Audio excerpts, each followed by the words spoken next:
Bonjour à tous. Gloire à Dieu. Gloire au Père, au Fils et au Saint-Esprit, comme il était au commencement, maintenant et pour les siècles des siècles. Amen. Que Dieu vous bénisse. Nous allons commencer aujourd'hui, avant de commencer la parole de Dieu, nous allons aller dans le psaume 92. Le psaume 92, c'est louange et prospérité du juste. Psaume cantique pour le jour du sabbat.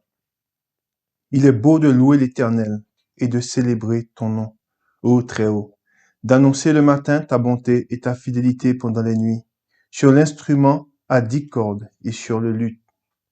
Au son de la harpe, tu me réjouis par tes œuvres, ô Éternel, et je chante avec allégresse l'ouvrage de tes mains. Que tes œuvres sont grandes, ô Éternel, que tes pensées sont profondes. L'homme stupide n'y connaît rien, et l'insensé n'y prend point garde. Si les méchants croissent comme l'herbe, si tous ceux qui font le mal fleurissent, c'est pour être détruits à jamais. Mais toi, tu es le Très-Haut, à perpétuité, ô Éternel. Car voici tes ennemis, ô Éternel. Car voici tes ennemis périssent. Tous ceux qui font le mal sont dispersés, et tu me donnes la force du buffle. Je suis arrosé avec une huile fraîche. Mon œil se plaît à contempler mes ennemis, et mon oreille à entendre mes méchants adversaires. Les justes croissent comme le palmier, ils s'élèvent comme le cèdre du Liban, plantés dans la maison de l'Éternel. Ils prospèrent dans les parvis de notre Dieu. Ils portent encore des fruits dans la vieillesse. Ils sont pleins de sève et verdoyants, pour faire connaître que l'Éternel est juste. Il est mon rocher, et il n'y a point en lui d'iniquité. Amen.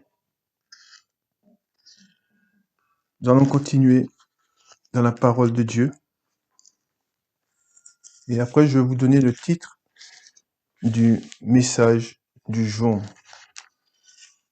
Le titre de la parole du jour. Je vais vous le donner.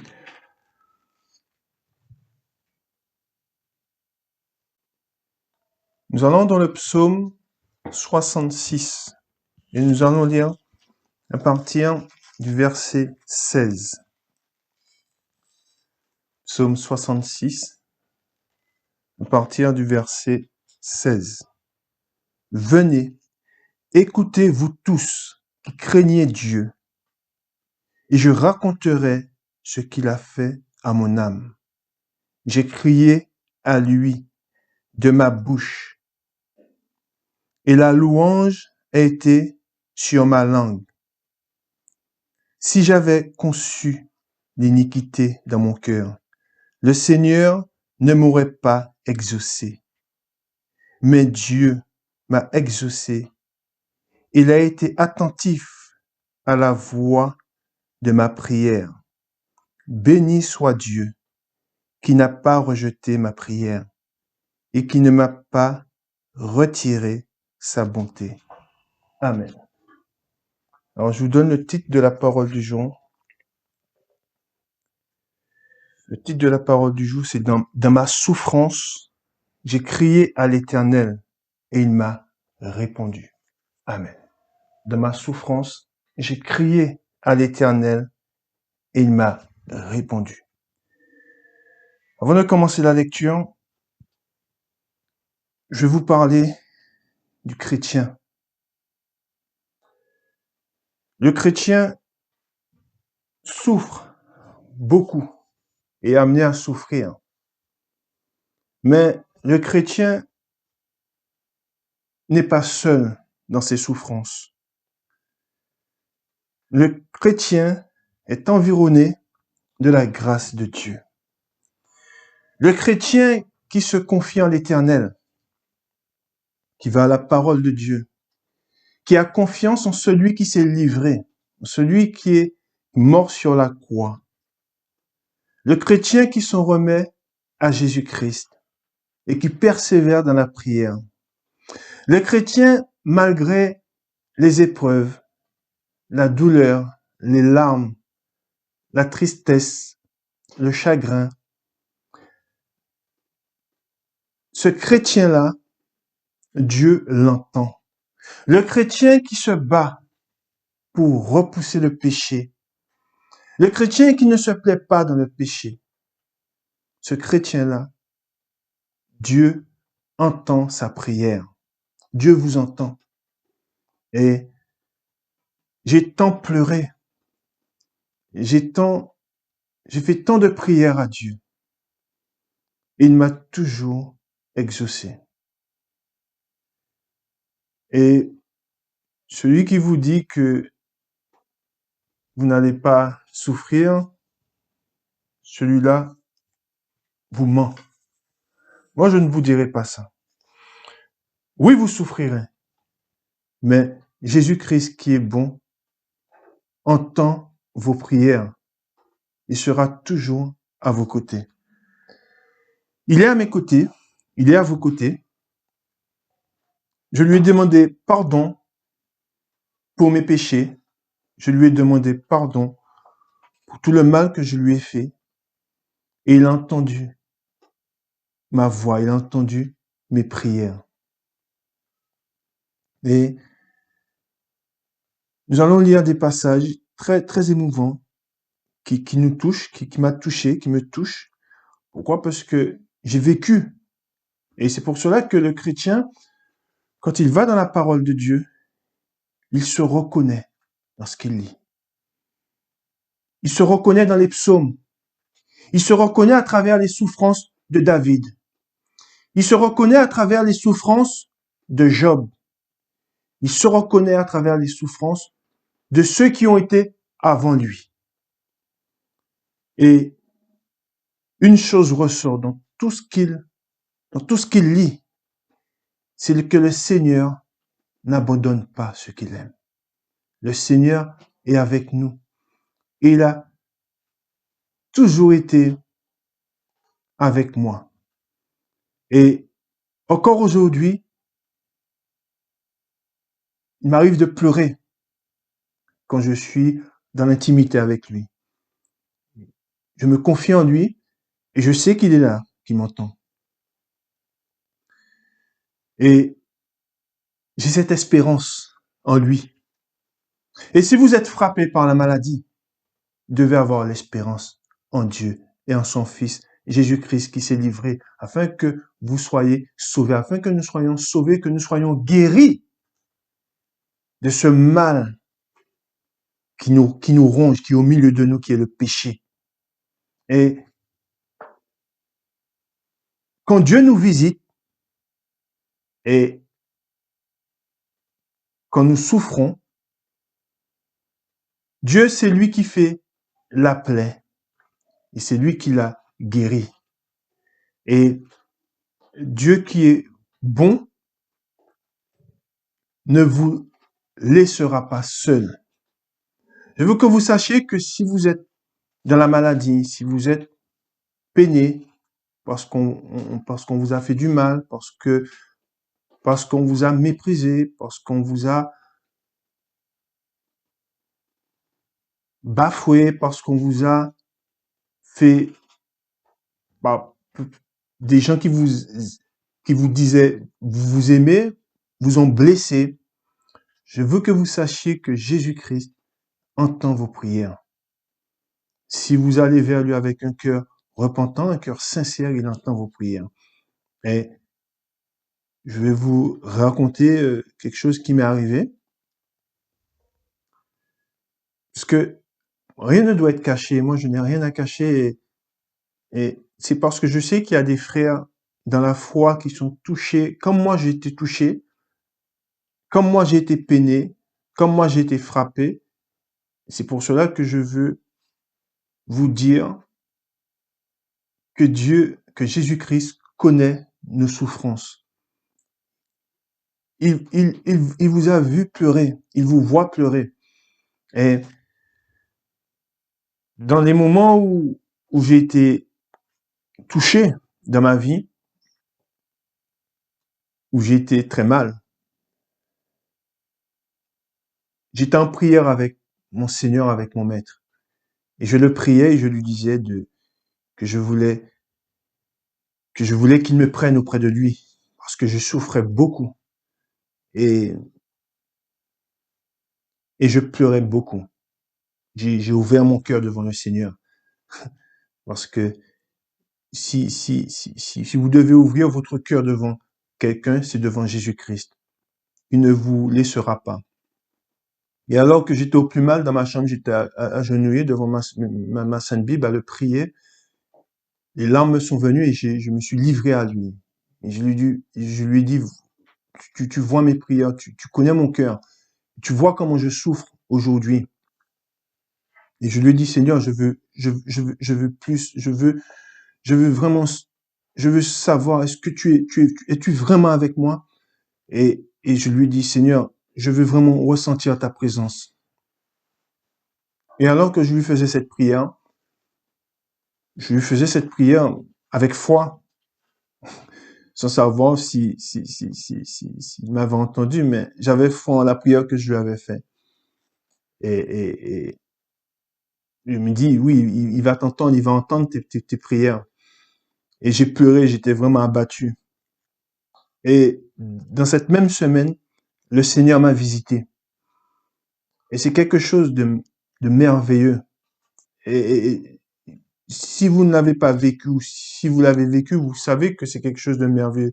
Et le jour où vous vivrez ces choses-là, vous verrez que Dieu est amour et qu'il est bon.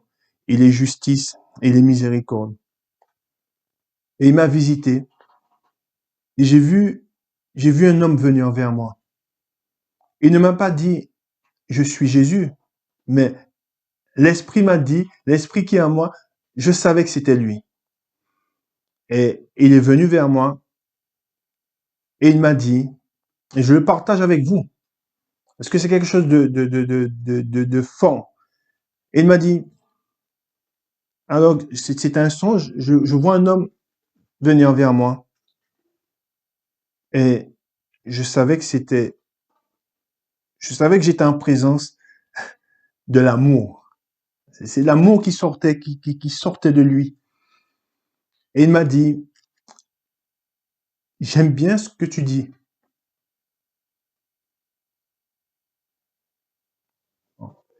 Il m'a dit, j'aime bien ce que tu dis. Et je lui ai dit, qu'est-ce que je dis? Et Dieu seul sait ce que vous lui dites quand vous êtes dans votre chambre. Il n'y a que lui qui pouvait savoir ce que je lui avais dit ce jour-là. Et alors que ma femme voyait mon désespoir, et je pleurais beaucoup. Il m'a dit, j'aime bien ce que tu dis. Et je lui ai dit, qu'est-ce que je dis? Il m'a dit exactement ce que je lui ai dit avant de faire chaque prière. Je lui ai dit, et c'est quelque chose que je dis avant chaque prière, je dis, béni soit le saint nom de l'Éternel. Et je vais vous dire, il m'a dit, j'aime bien ce que tu dis. Et il a répété ce que je lui ai dit, ce que je lui dis dans chaque prière. Et il a répété, il m'a dit, j'aime bien quand tu dis. Et je lui dis, quand je dis quoi? Et il m'a dit, quand tu dis, béni soit le saint nom de l'Éternel. Béni soit l'Éternel, le Dieu vivant, le créateur du ciel et de la terre, le créateur de toutes choses. Mon Dieu que j'adore, mon Dieu en qui je me confie. Car c'est lui qui te délivre du filet de l'oiseleur, de la peste de ses ravages, te couvrira de ses plumes, et tu trouveras un refuge sous ses ailes. Et il a répété. Et avant que je puisse comprendre ce qui se passait, il est parti. Et le lendemain, je me suis réveillé, je me suis dit, mais c'était Jésus? C'était Jésus et il a entendu mes prières. Il m'a entendu. Et si je partage cette chose merveilleuse avec vous, c'est pour que vous sachiez qu'il vous entend. Priez-le, dites-lui ce que vous avez sur le cœur. Ne retenez pas vos larmes. Ne vous retenez pas. Dites-lui ce que vous avez sur le cœur. Dites-lui, il connaît vos peines. Il connaît, et nous allons le voir dans la parole de Dieu, il connaît nos peines. Et il les partage. Il partage notre souffrance. Et le serviteur de Dieu dit toujours, le véritable serviteur de Dieu vous dira la vérité. Il vous dira, il ne vous dira pas sa vérité, mais il vous dira la vérité qui vient de Dieu seul. Et c'est pour cela que nous avons ce titre que je vais vous redonner, le titre du message du jour, qui est « Dans ma souffrance, j'ai crié à l'Éternel et il m'a répondu. » Et Dieu entend vos souffrances, il entend vos prières et il connaît vos peines, il connaît votre maladie, il connaît et il sait que vous avez un fardeau qui vous pèse. Et lui, il est là, il est derrière vous et il vous dit, abandonne entre mes mains ton fardeau. Confie-toi en moi et je te délivrerai de tout mal. Amen.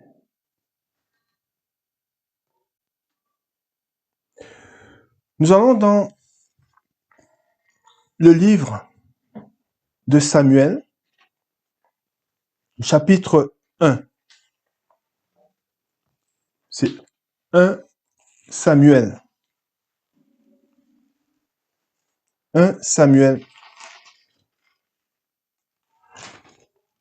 1 Samuel au chapitre 1. Et vous allez voir que Dieu entend vos prières. Et Jésus-Christ connaît votre souffrance. Si on vous a abandonné, Jésus ne vous a pas abandonné. Si on vous a jugé, il ne vous juge pas. Si on vous a méprisé, il ne vous méprise pas. Si on vous a rejeté, il ne vous a pas rejeté. Si vos proches vous ont abandonné, il ne vous a pas abandonné. Amen. Nous allons lire chapitre 1, 1 Samuel, chapitre 1. Naissance de Samuel. Il y avait un homme de Ramath-Taïm, Tophim, de la montagne d'Éphraïm, nommé Elkana, fils de Jéhoram, fils d'Éliu, fils de Tohu, fils de Tsum, Éphratien. Il avait 2 femmes, dont l'une s'appelait Anne et l'autre Penina. Penina avait des enfants, mais Anne n'en avait point. Chaque année, cet homme montait de sa ville à Silo pour adorer l'Éternel des armées et pour lui offrir des sacrifices. Là se trouvaient les 2 fils d'Élie, Ophni et Phinéé, sacrificateurs de l'Éternel. Le jour où Elkana offrait son sacrifice, il donnait des portions à Penina, sa femme, et à tous les fils et à toutes les filles qu'il avait d'elle.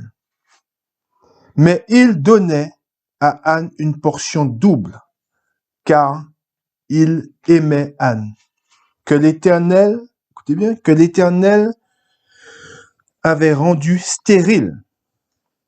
Sa rivale lui prodiguait des mortifications pour la porter à s'irriter de ce que l'Éternel l'avait rendu stérile. Et toutes les années, il était ainsi.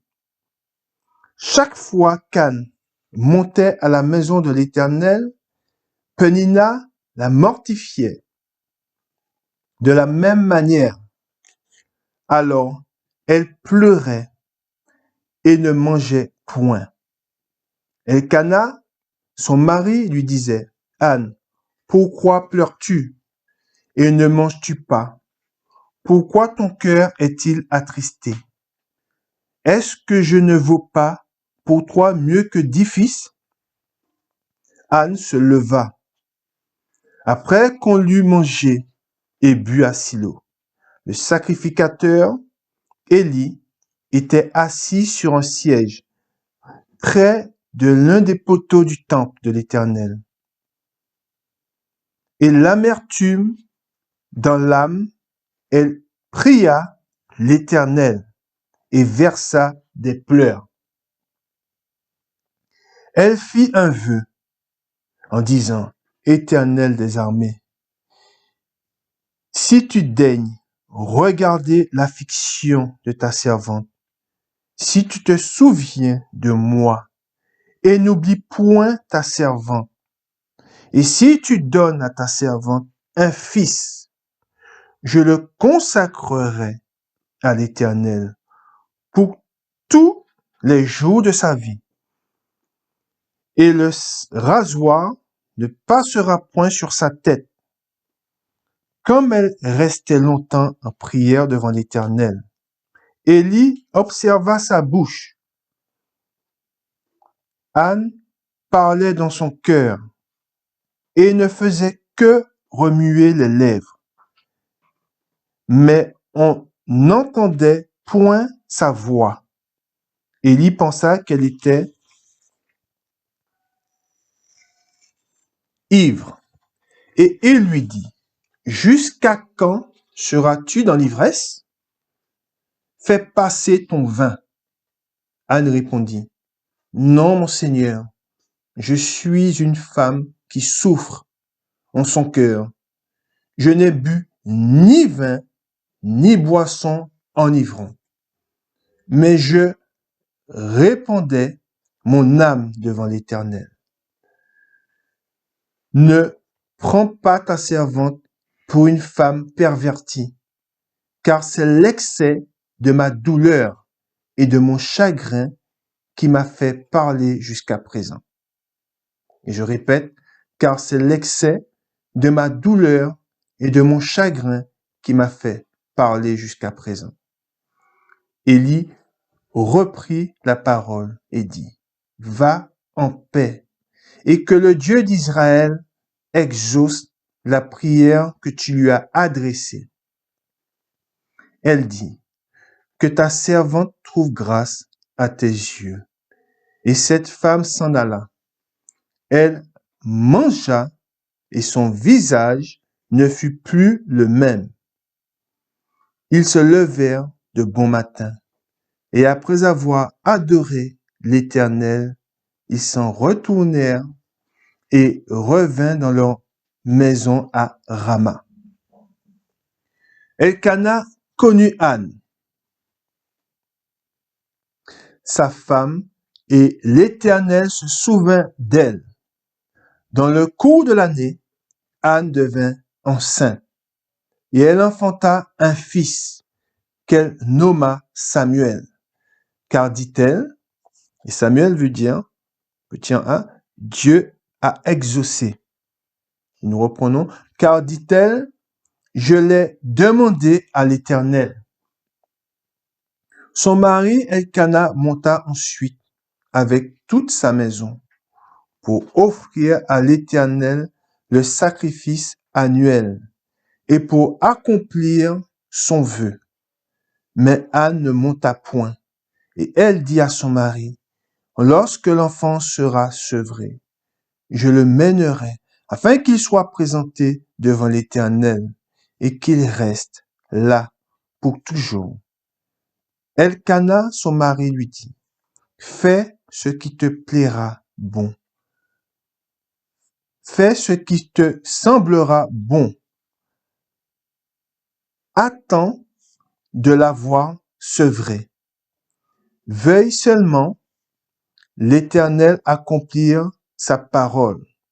Et la femme resta et allaita son fils jusqu'à ce qu'elle l'ait sevré.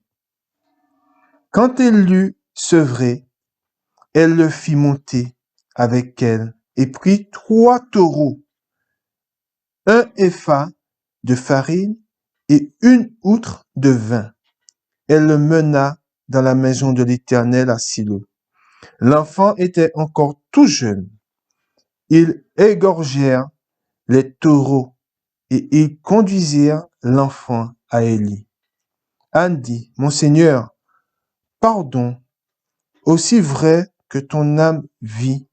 Mon Seigneur, je suis cette femme qui me tenait ici près de toi pour prier l'Éternel. C'était pour cet enfant que je priais. Et l'Éternel a exaucé la prière que je lui ai adressée. Aussi, je veux le prêter à l'Éternel. Il sera toute sa vie prêté à l'Éternel. Et ils se prosternèrent là devant l'Éternel. Amen. Gloire à Dieu. Gloire au Père, au Fils et au Saint-Esprit. Amen. Ce passage que nous venons de lire, nous apprenons à connaître notre Dieu. Et j'ai connu Dieu, et encore aujourd'hui, j'apprends à le connaître à chaque fois quand je vais dans sa parole. Je connais mon Dieu. Je sais que Dieu, s'il fait la plaie, c'est pour que nous allions encore plus profondément dans la prière avec lui. Et alors que c'est l'Éternel, il dit que c'est l'Éternel qui rendit cette femme stérile. L'Éternel la rendit stérile. Et elle ne s'est pas effondrée de son chagrin. Son chagrin ne l'a pas effondrée. Son chagrin ne l'a pas mis à terre. Au contraire. Alors qu'elle était la deuxième femme de son mari, la chargeait de maux, de souffrances, elle a fait une chose. Elle s'en est remise à l'Éternel. Et elle a ouvert son cœur devant l'Éternel. Elle lui a parlé, elle a parlé à l'Éternel avec un cœur sincère. Et l'Éternel, voyant sa souffrance, a exaucé sa prière. Et des fois, l'Éternel nous met à l'épreuve afin que nous le cherchions, afin que nous persévérons, afin que nous puissions persévérer dans la prière pour pouvoir aller davantage vers lui. Dieu ne prend pas plaisir à nous voir tristes, mais Dieu veut, dans les épreuves, il veut nous conduire jusqu'à lui. Et vous devez comprendre ça. Vous devez comprendre que quand vous avez des épreuves, quand nous avons des épreuves, c'est que l'Éternel veut que nous le cherchions encore plus. Et cette femme, alors que l'Éternel l'avait rendue stérile, ben, c'est lui qui a fait la plaie, mais il l'a guérie. Et moi, dans les souffrances que j'ai connues, quand j'ai été frappé par le malheur, si je n'avais pas été frappé, je n'aurais pas crié à l'Éternel. Et si j'ai crié à l'Éternel, c'est que j'ai été frappé. Et c'est pour cela qu'il est dit, dans la parole de Dieu, il est dit que le riche, lui, dans toute sa richesse, il ne crie pas à l'Éternel. Pourquoi? Parce que lui, il a déjà, il se plaît déjà, il a déjà tout ce qu'il lui faut. Tandis que celui qui est frappé, ben, quand il est frappé, il crie à l'Éternel. Et l'Éternel exauce sa prière. Et oui, c'était dur. Quand on est frappé, c'est que c'est quelque chose on ne comprend pas tout de suite pourquoi on est frappé de la sorte. Mais la chair ne comprend pas ce qui est esprit. Et pour pouvoir comprendre Dieu, pour pouvoir comprendre comment il agit, il faut être esprit. Et cette femme, elle ne s'est pas effondrée. Elle n'a pas cessé de prier. Elle a prié alors que elle était morte parce qu'elle ne donnait pas la vie. Et dans son chagrin, dans sa tristesse, elle s'est confiée en l'Éternel. Et c'est pour cela que nous devons nous rappeler de cette femme qui vivait par la foi, du fait que elle s'est tournée vers l'Éternel. Et l'Éternel qui est bon l'a exaucée. Et souvent, des fois, quand je fais ma prière, je dis, mais pourquoi tant de souffrance? Pourquoi suis-je peiné de la sorte? Ben, c'est une bonne tristesse, parce que cette tristesse que vous avez, cette tristesse qui germe en vous, va porter du fruit. Et ce fruit, c'est le fruit de l'Éternel. Hein? Ce qui tue le corps ne tue pas l'âme, ne tue pas l'Esprit de Dieu qui est en vous. Amen. Et nous allons lire ce cantique d'Anne qu'elle a fait à l'Éternel. Et c'est le chapitre 2. Nous sommes dans le chapitre 2, toujours dans 1 Samuel, chapitre 2. Et nous allons lire le cantique d'Anne. Anne pria. Après que l'Éternel lui exauçait, elle fit cette prière. Anne pria et dit, « Mon cœur se réjouit en l'Éternel. Ma force a été relevée par l'Éternel.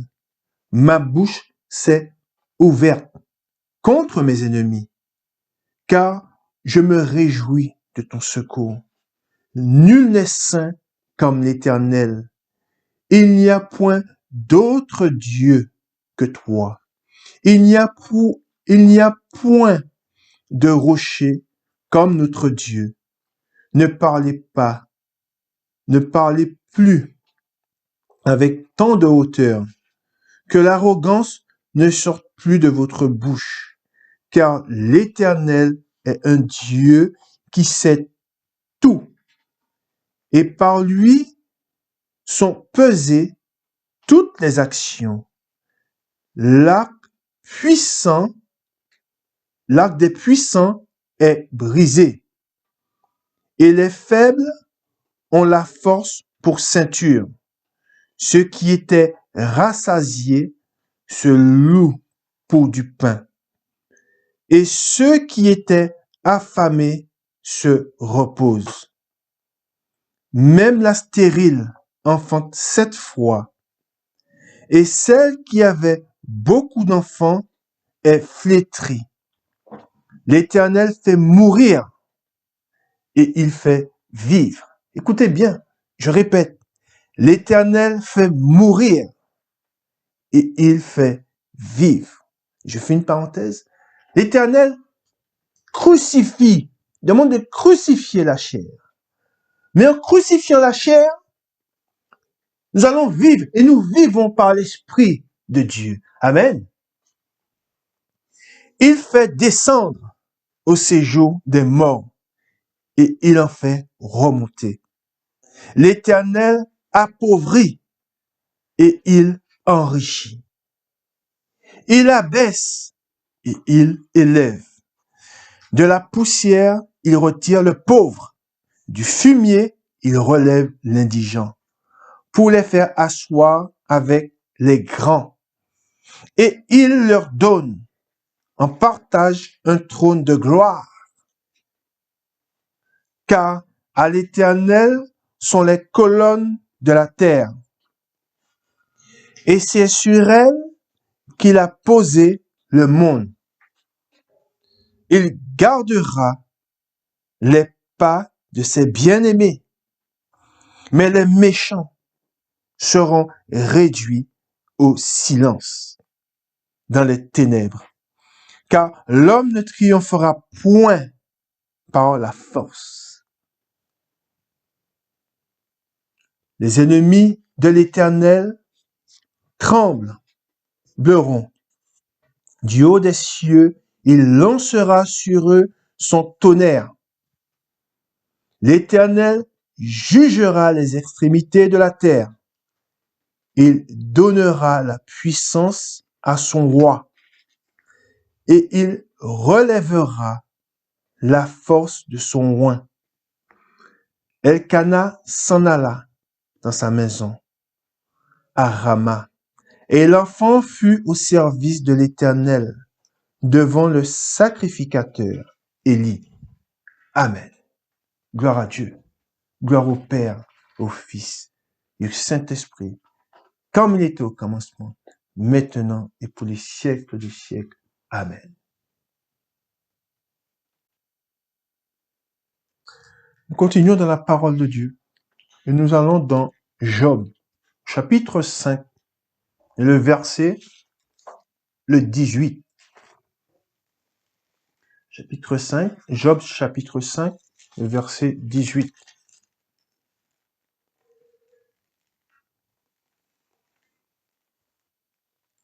Il fait la plaie et il la bande. Il blesse et sa main guérit. Amen. Voilà. Donc, si je n'avais pas été blessé, je n'aurais pas crié à l'Éternel. Si tout me réussissait, je n'aurais pas crié à l'Éternel. Si je n'avais pas été dans le chagrin, si je n'avais pas été dans les ténèbres, je n'aurais pas trouvé la lumière. Et quand on est de nouveau, la nouvelle naissance se fait dans beaucoup de pleurs. Et quand je suis né de nouveau, j'ai vu, le Seigneur m'a montré ce que j'avais dans le cœur. Il m'a montré ma saleté. Il m'a montré mon péché. Et cela m'a brisé. Étant aveugle, je ne savais pas que j'étais dans un tel état. Et voyant dans l'état où j'étais, j'ai crié à l'Éternel et je lui ai demandé de me pardonner. Et je lui ai demandé de me laver. Je lui ai dit de me revêtir. Et après m'avoir revêtu,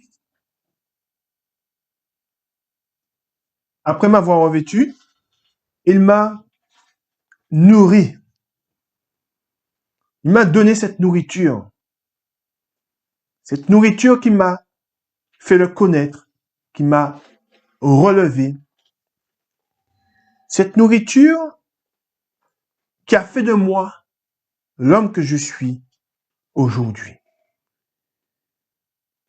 Et c'est dans la douleur, c'est en étant frappé que j'ai crié à l'Éternel. Et si vous êtes frappé par la maladie, Cette maladie n'est pas à la mort. Cette maladie n'est pas pour vous séparer de Dieu. Rappelez-vous, Jésus a crucifié la chair. Mais alors que la chair était morte, l'esprit vivait. Amen.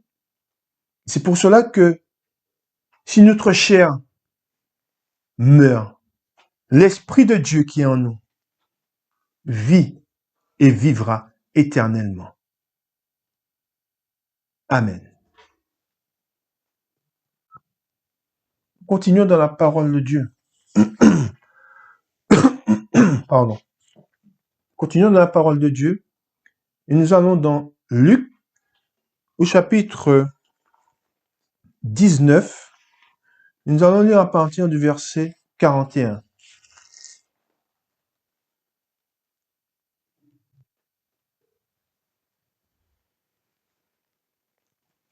Luc, chapitre 19 et le verset 41.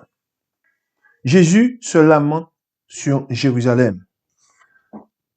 Comme il approchait de la ville, Jésus, en la voyant, pleura sur elle et dit, « Si toi aussi au moins, en ce jour qui t'est donné, tu connaissais les choses qui appartiennent à ta paix, mais maintenant elles sont cachées à tes yeux. Il viendra sur toi des jours où tes ennemis t'environneront de tranchées, qu'enfermeront et te serreront de toutes parts. Ils te détruiront, toi et tes enfants, au milieu de toi, et ils ne laisseront pas en toi pierre sur pierre, parce que tu n'as pas connu le temps où tu as été visité. Amen. Souvent, nous ne voyons pas quand Dieu nous visite, quand Dieu nous interpelle, quand Dieu nous appelle pour que nous revenions à lui. Et Dieu nous visite. Et on a vu, Dieu a visité Anne. Comment Dieu l'a visité? Dieu l'a visité, premièrement, en la rendant stérile. Amen. Parce qu'on a vu, on a connu, on a su que Dieu, c'est Dieu qui a fait qu'elle soit stérile. Mais Dieu l'a rendue stérile, pourquoi? Pour qu'elle aille jusqu'à Dieu. Pour qu'elle connaisse Dieu. Amen. Si elle n'avait pas été stérile, rappelez-vous, la deuxième femme, la première femme, elle a eu des enfants. Elle avait des enfants. Et est-il écrit, est-ce qu'elle s'est tournée vers l'Éternel, elle? Non. Au contraire, elle faisait du mal à Anne. Mais elle ne cherchait pas l'Éternel. Tandis qu'Anne qui avait été rendue stérile par l'Éternel, elle se tourna vers l'Éternel et elle le pria. Et souvent, beaucoup d'hommes sont visités par l'Éternel, sont frappés. Mais Dieu, par là, les appelle afin qu'ils sachent que Dieu veut leur dire, je suis vivant. Tourne-toi, frappe et je t'ouvrirai. Et souvent, ils ne saisissent pas l'appel de l'Éternel. Et c'est ce que Jésus nous dit dans la parole. Il dit, nous lisons à partir du 44, ils te détruiront, toi et tes enfants au milieu de toi, et ils ne laisseront pas en toi pierre sur pierre, parce que tu n'as pas connu le temps où tu as été visité. Il y a un temps où nous sommes visités. Et comme je vous ai dit, si vous êtes frappé par la maladie, si vous êtes frappé par la maladie, si vous êtes frappé par le malheur, c'est que Dieu attend que vous vous tourniez vers lui. Et je vous donne un exemple.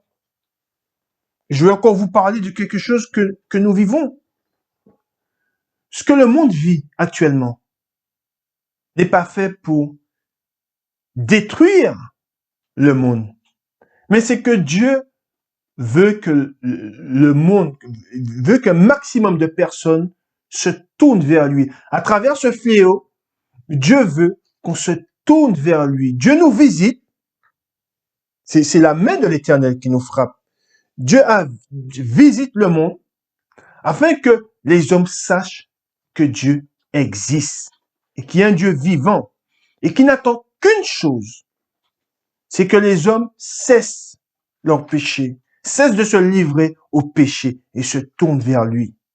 C'est pour cela que Jésus est dit, ils te détruiront. Pourquoi? Parce que beaucoup de personnes, Dieu les frappe pour qu'ils se tournent vers l'Éternel avant qu'il y en ait un qui les frappe et qui n'ait plus la force de se tourner vers l'Éternel. Et celui qui frappe, et quand lui il frappe, bien souvent, lui il vient que pour détruire. C'est le diable. Et n'attendez pas que vos yeux soient fermés pour vous tourner vers l'Éternel. C'est pour cela que nous allons lire encore d'autres passages dans les Saintes Écritures où Dieu nous montre que tous les jours, il nous appelle, tous les jours, il n'attend qu'une chose, c'est que vous vous tourniez vers lui. Amen. Gloire à Dieu. Nous allons dans le chapitre, nous allons d'abord dans Luc, chapitre 22, et nous allons lire à partir du verset 54. Luc, chapitre 22, le verset 54. Arrestation de Jésus, triple reniement de Pierre. Après avoir saisi Jésus,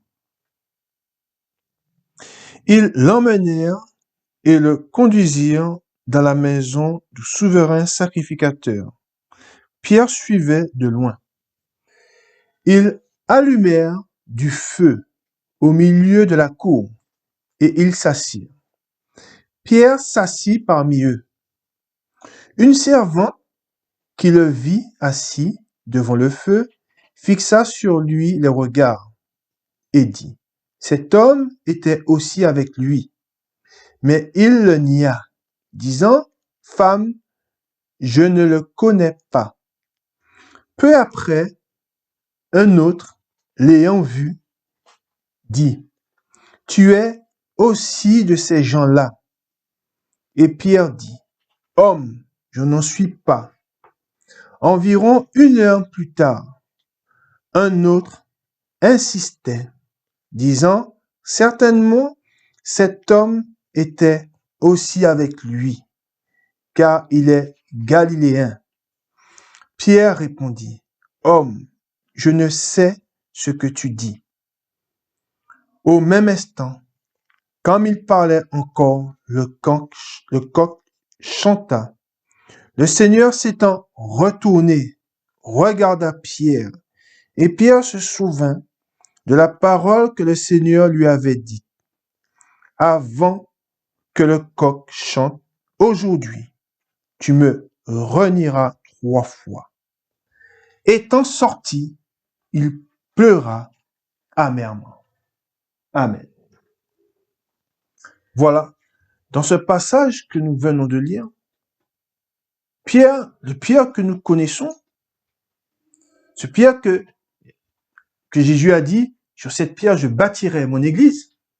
On a vu que ce Pierre a été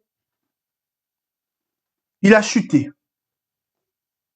Il a chuté pourquoi? Parce qu'il a renié le Seigneur.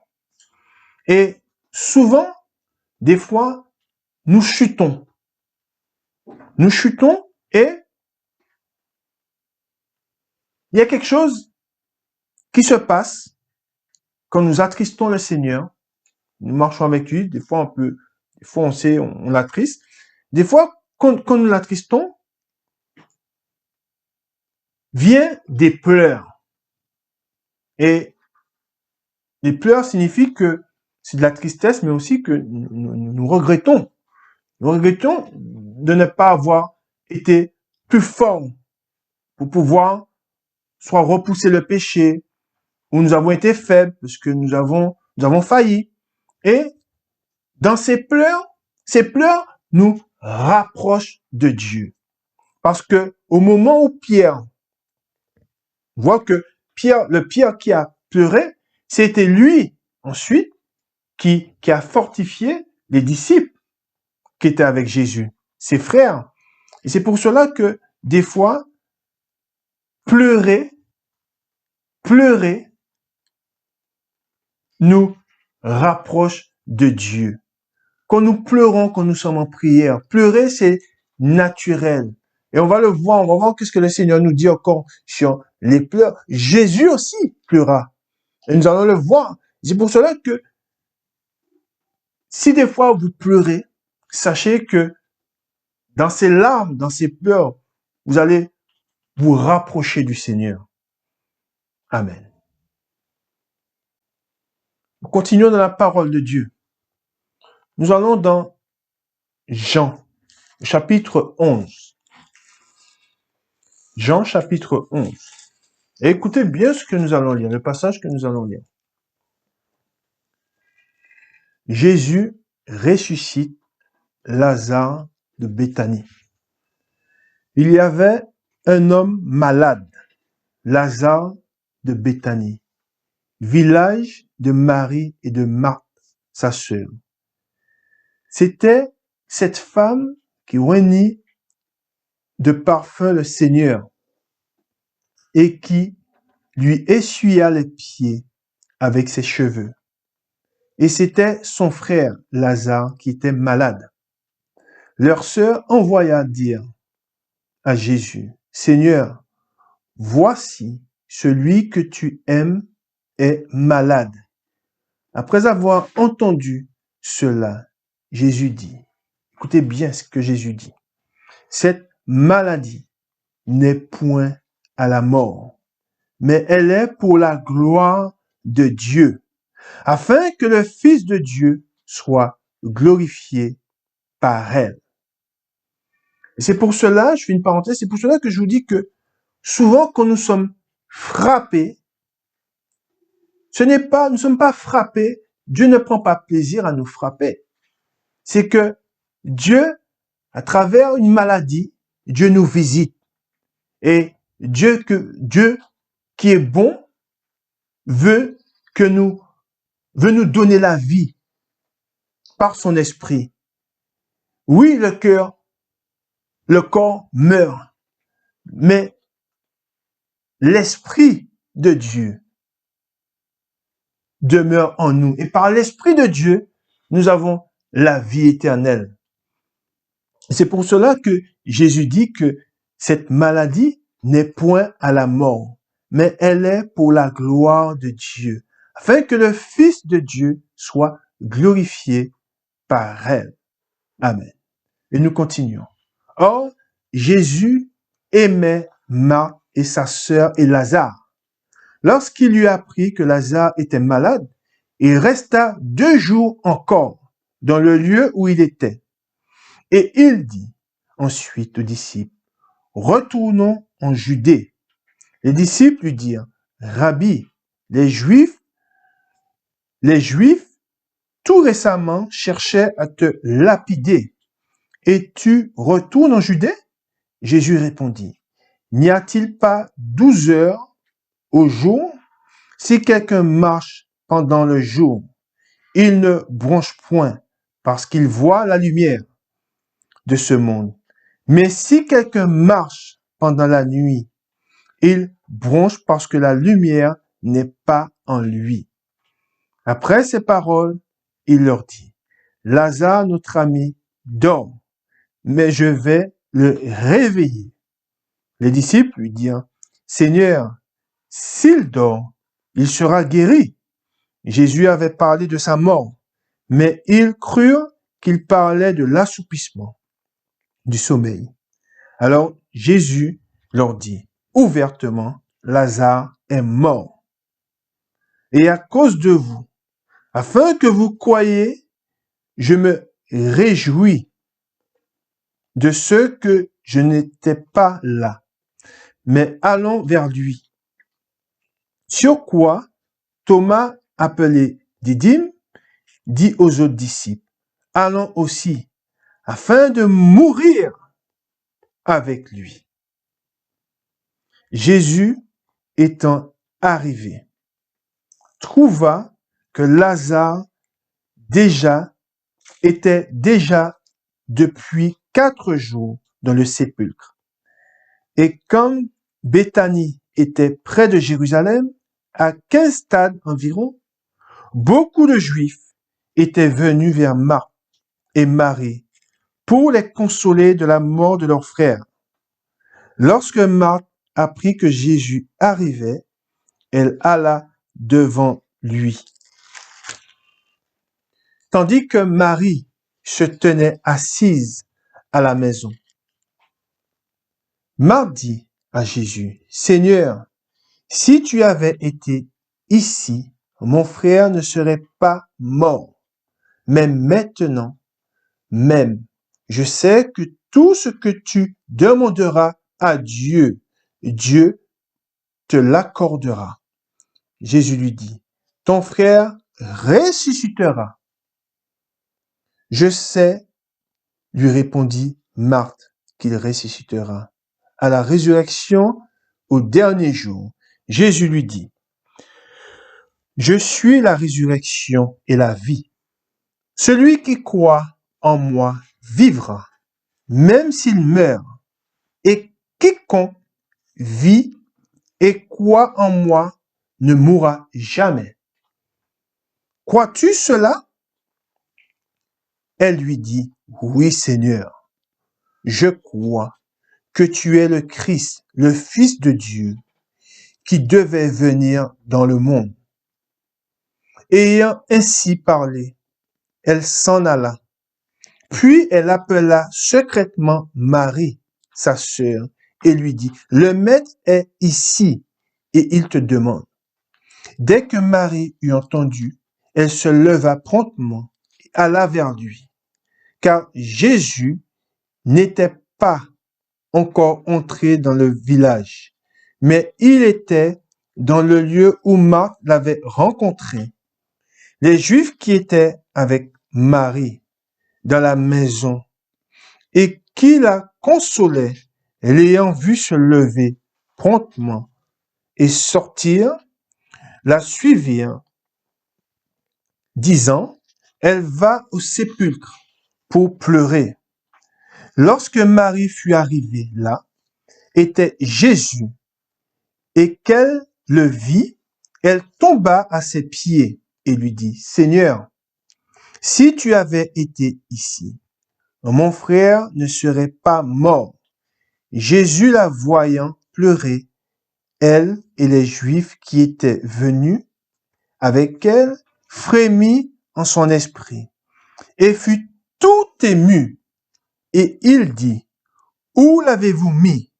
Seigneur, lui répondit-il, viens et vois. Écoutez bien, Jésus pleura. Je répète, Jésus pleura. Je fais une parenthèse. N'oublions pas que Dieu est venu en chair. Dieu connaît nos tristesses. Il connaît vos souffrances. Dieu, Jésus-Christ, pleure avec nous. Et Jésus-Christ ne vous abandonnera pas dans vos pleurs. Il sera toujours derrière vous. Le diable vous fera croire qu'il vous a abandonné, mais il ne vous abandonnera pas. Confiez-vous en lui et cherchez-le. Ayez confiance en lui. Remettez-vous à Dieu. Donnez-vous à lui. Donnez votre cœur à Dieu. Mettez-le en premier dans votre vie. Mettez-le, donnez-lui la première place dans votre cœur. Et vous verrez la gloire de Dieu en vous. Vous verrez Dieu accomplir des merveilles en vous. Comme il l'a fait pour moi et comme il le fait chaque jour, car j'ai foi en lui. Amen. Nous continuons. Sur quoi les Juifs dirent, voyez comme il l'aimait. Je fais une parenthèse, oui, Dieu nous aime. Jésus t'aime. Oui, tu as péché. Mais il met en oubli tes péchés si tu te tournes vers lui. Il t'aime. Amen. Dieu nous aime. Dieu a tant aimé le monde qu'il a donné ce qu'il avait de plus cher afin que tu sois sauvé. Il a donné son Fils unique. Mets-toi à la place de Dieu. Si tu as un Fils unique, est-ce que tu le donneras à quelqu'un afin qu'il soit sauvé? Et Dieu l'a fait. Dieu l'a fait pour toi, afin que tu vives par lui et avec lui. Amen. Continuons au 36. Sur quoi les Juifs dirent, vous voyez comme il l'aimait? Et quelques-uns d'entre eux dirent, lui qui a ouvert les yeux de l'aveugle, ne pouvait-il pas faire aussi que cet homme ne meure point? Et de vous dire, ceux qui parlent ainsi ne connaissent pas Dieu. Ils ne l'ont pas connu. Je connais Dieu, je connais mon Dieu, je sais qu'il marche avec moi. Moi qui vous parle, je sais que Dieu marche avec moi. Il marche au milieu de ceux qui croient en lui.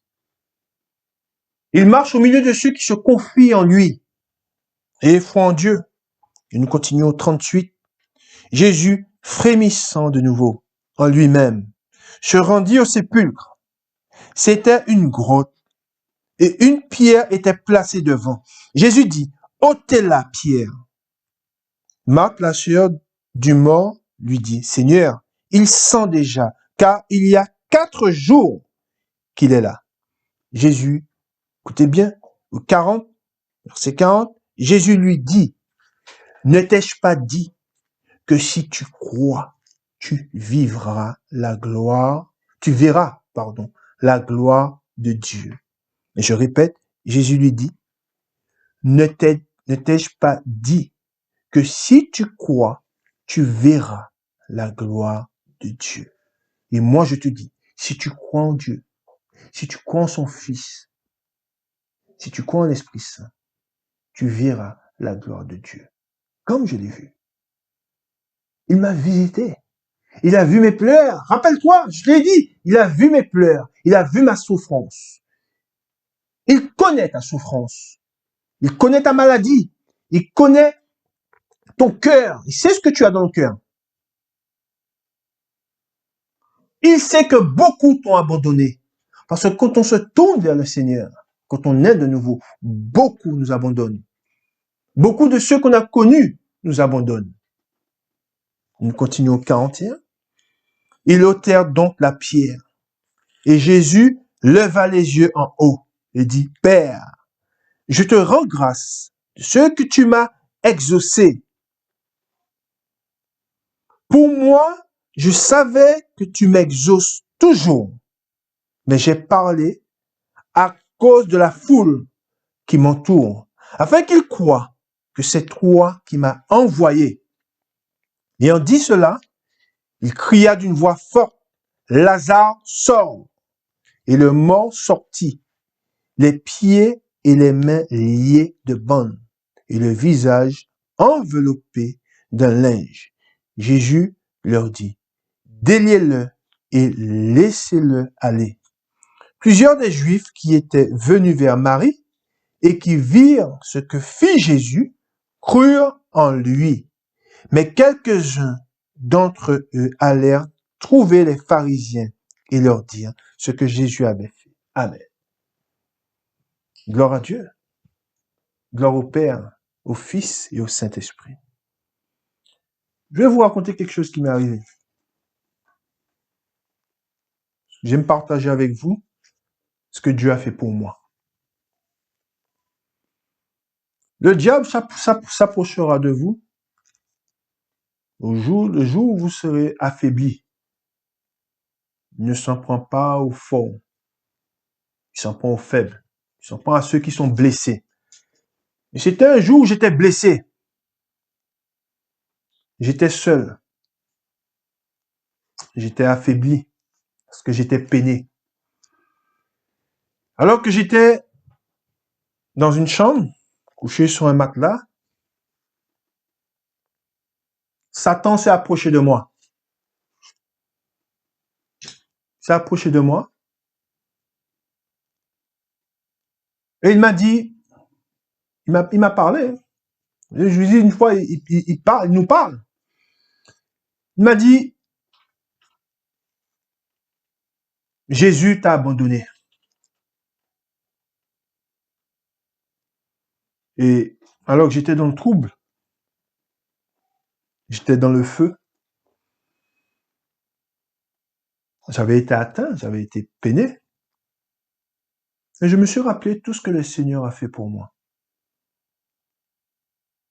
Toutes les fois où il m'a montré qu'il était avec moi. Malgré la tristesse, malgré la souffrance, il a toujours été à mes côtés. Je suis entré en moi-même et j'avais sa voix qui me disait, la voix du diable qui me disait, il t'a abandonné.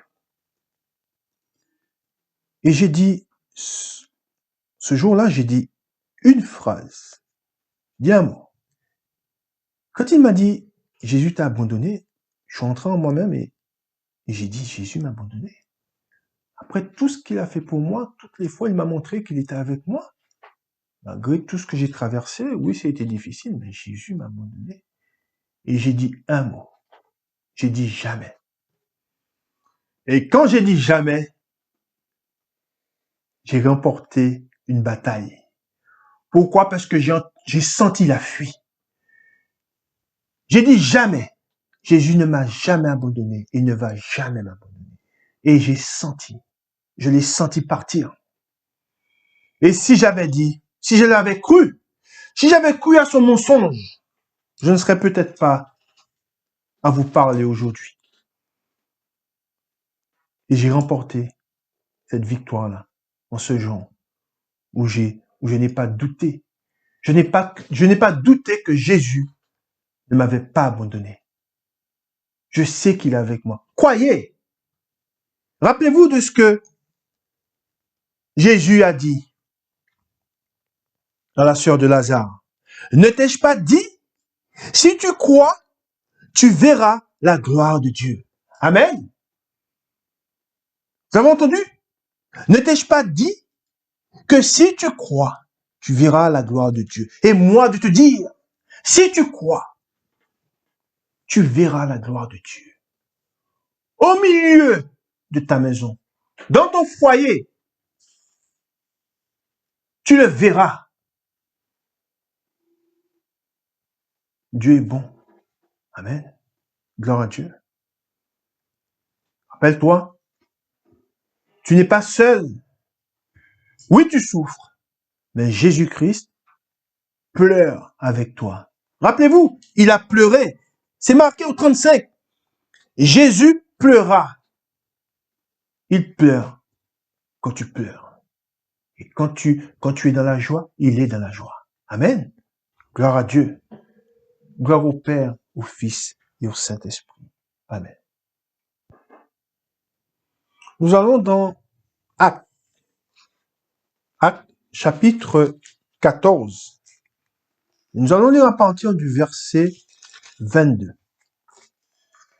Actes, chapitre 14, verset le 22.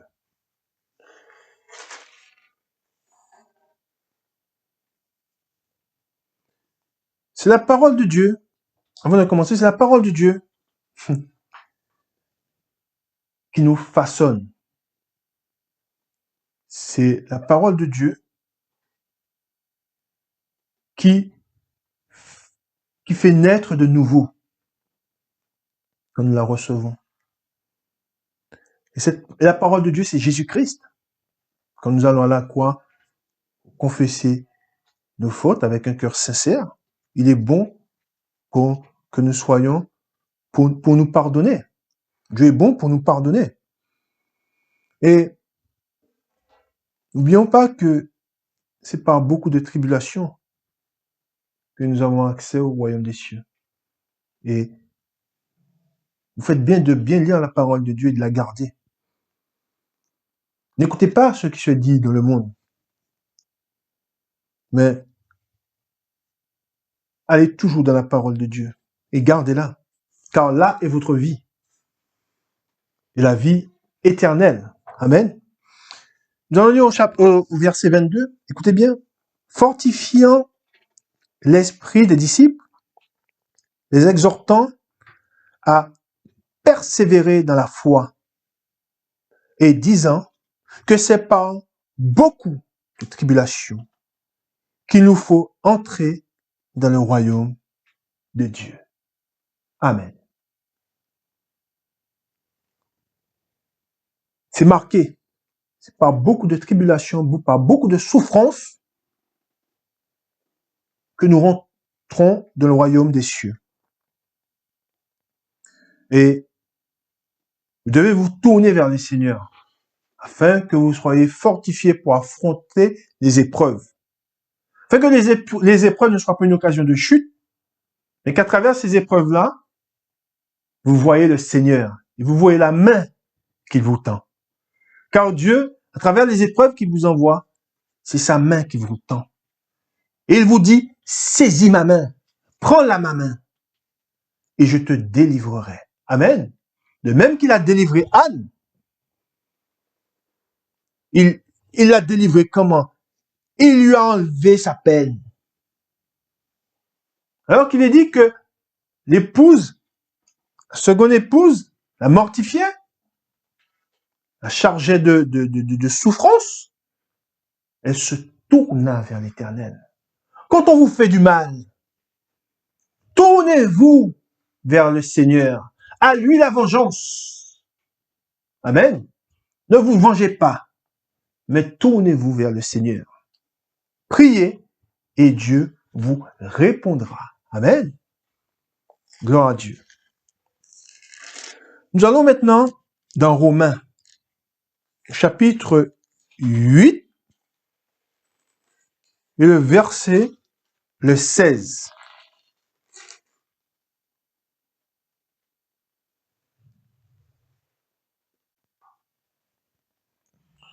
Romains, chapitre 8, le verset 16.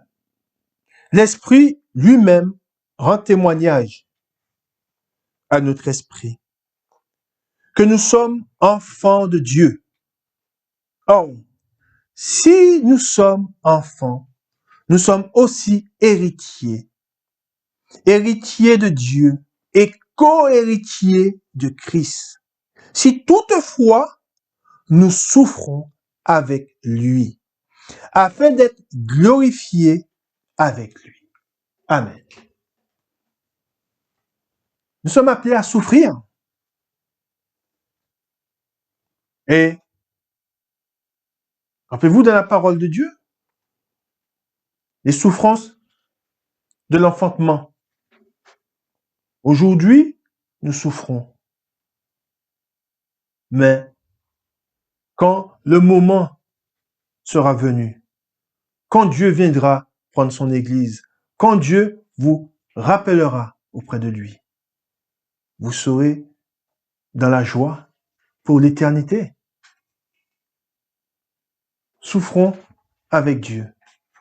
De même que Christ a souffert, mais il n'était pas seul. Il pria le Père, afin que le Père le fortifie, afin qu'il puisse être fortifié par le Père. Priez Dieu et priez Jésus-Christ, afin que vous soyez fortifiés par lui. Amen. Continuons toujours dans la parole de Dieu. Nous allons dans 1 Corinthiens, au chapitre 12. 1 Corinthiens, chapitre 12, et le verset, le 26. Et si un membre souffre, tous les membres souffrent avec lui. Si un membre est honoré, tous les membres se réjouissent avec lui.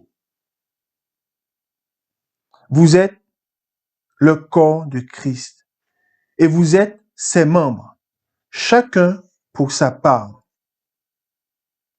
Amen. De même que Christ a souffert, notre Maître a souffert, nous allons souffrir aussi. Attendez-vous à beaucoup de souffrances. Attendez-vous à beaucoup d'épreuves. Mais vous devez faire une chose. Remettez-vous à Dieu. Confiez-vous en lui et nourrissez-vous de la parole de Dieu. Amen. Nous allons dans 2 Corinthiens, au chapitre 7. Et nous allons lire à partir du verset 10. Verset 10. En effet, la tristesse selon Dieu produit une repentance à salut, dont on ne se repent jamais. Tandis que la tristesse du monde produit la mort. Et voici cette même tristesse selon Dieu. Quel empressement n'a-t-elle pas produit en vous? Quelle justification, quelle indignation, quelle crainte, quel désir ardent, quel zèle, quelle punition vous avez montré à tout égard que vous étiez purs dans cette affaire. Amen. Je vous ai dit que des fois, nous souffrons. Souvent, nous souffrons et nous sommes appelés à souffrir. Et quand nous sommes tristes, nous devons nous rappeler que nous avons une oreille. Nous avons Dieu qui est sur son trône, qui voit et qui connaît nos souffrances. Dieu sait qu'actuellement, son Église souffre beaucoup. Nous souffrons de ce qui est dit de Dieu. Nous souffrons de ce qui est dit de notre Seigneur Jésus-Christ. Nous souffrons de ce qui est dit de l'Esprit Saint. Moi, je souffre quand j'entends les faux prophètes qui parlent de Dieu, l'arrogance qu'ils peuvent avoir ou le mépris qu'ils ont du fait qu'ils jouent avec l'âme de ceux qui ont besoin de Dieu, de ceux qui ont soif et de ceux qui ont faim de Dieu. Comment ils se moquent. C'est marqué dans la parole de Dieu. Ils se moquent. Nous sommes dans les jours de la fin où les moqueurs sont nombreux. Hein? On a l'impression des fois quand on va sur certains sites ou si on écoute des hommes qui se disent être des hommes de Dieu, on a l'impression qu'on est pour d'autres dans des boîtes de nuit, pour d'autres dans des cirques. Et à moi de vous dire que le jugement de Dieu ne tardera pas pour ces hommes-là. Et on ne se moque pas de Dieu. Malheur à celui qui se moque de Dieu. Et pourquoi? Parce que ces hommes jouent avec la tristesse la peine de beaucoup de personnes. Quand nous voyons certaines personnes qui se disent venir de Dieu, vous devez connaître Dieu. Et moi, quand je lis des passages dans les Saintes Écritures, quand je lis Ésaïe 53, lisez Ésaïe 53, quand je vois la description qui est faite de Jésus, et quand je vois ces hommes qui se disent venir de Dieu, comment ils sont parés, comment ils sont dans leur attitude, par là, nous savons que Dieu n'est pas en ces hommes-là. Pourquoi? Parce que Dieu s'est fait chair. Et Dieu s'est humilié. Et Dieu, quand il est venu au milieu de nous, Dieu, quand il est venu au milieu de nous, il,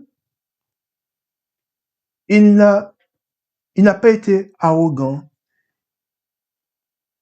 Il est venu de manière, il n'avait rien pour attirer les regards. Rappelez-vous, il n'avait rien pour attirer les regards.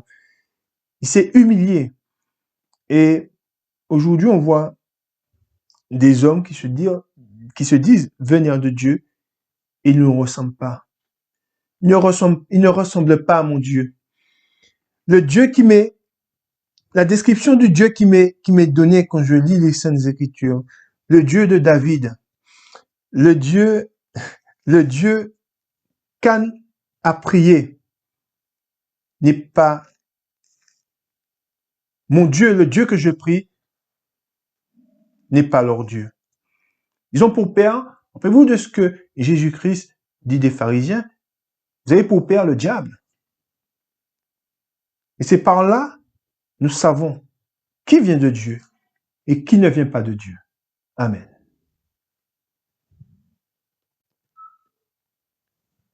Nous rendons grâce à Dieu. Nous rendons grâce à notre Seigneur Jésus-Christ et nous rendons grâce à l'Esprit Saint, l'Esprit Consolateur. Nous sommes toujours dans la parole de Dieu. Nous allons dans Apocalypse, chapitre 7 et le verset 17. Car l'agneau qui est au milieu du trône les paîtra et les conduira aux sources des eaux de la vie. Et Dieu essuiera toute larme de leurs yeux. Amen. Voilà. Voilà ce que Dieu fera quand nous serons en sa présence. Il essuiera toute larme de vos yeux, de nos yeux. Oui, nous souffrons, mais nous ne sommes pas seuls. Et je connais mon Dieu. Je connais Dieu par son esprit et par sa parole. Que l'Esprit de Dieu soit en vous, en chacun de vous. Remettez-vous à Dieu. Et rappelez-vous de ce que nous avons lu dans les Écritures. Cette maladie n'est pas à la mort. Les souffrances que nous avons actuellement, aujourd'hui, ne sont pas à la mort. Mais nous souffrons pour Dieu. Nous souffrons pour la gloire de Dieu. Amen. Nous souffrons parce que nous sommes enfants de Dieu par son esprit. Amen. Souffrez avec Dieu. De même que Jésus-Christ a souffert, souffrez. Souffrons avec lui. Amen. Que Dieu vous bénisse et que Dieu vous garde. Bon dimanche à vous. Amen.